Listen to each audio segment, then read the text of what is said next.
ఎప్పుడు చికెన్తో చేసే బిర్యానీ, కర్రీ, ఫ్రై లాంటివి కాకుండా ఇలా 65 కూడా చేయండి. పిల్లలు కూడా ఇష్టంగా తింటారు. చాలా బాగుంటుంది. ప్రాసెస్ కూడా చాలా ఈజీ అనమాట. ఈసారి ఈ సండే ఇలా 65ని ట్రై చేసి ఎలా వచ్చిందో కామెంట్స్లో తెలియచేయండి. ముందుగా అయితే ఒక పావు కేజీ చికెన్ని, బోన్లెస్ చికెన్ని తీసుకున్నాను.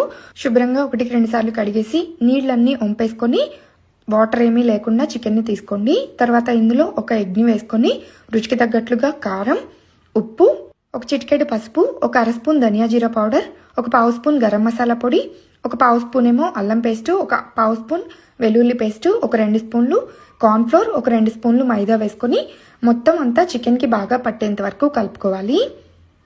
ఈ మసాలాలన్నీ చికెన్కి బాగా పట్టేంత వరకు ఇలా కలుపుకొని ఒక ½ అవర్ పాటు పక్కన పెట్టేసుకోండి.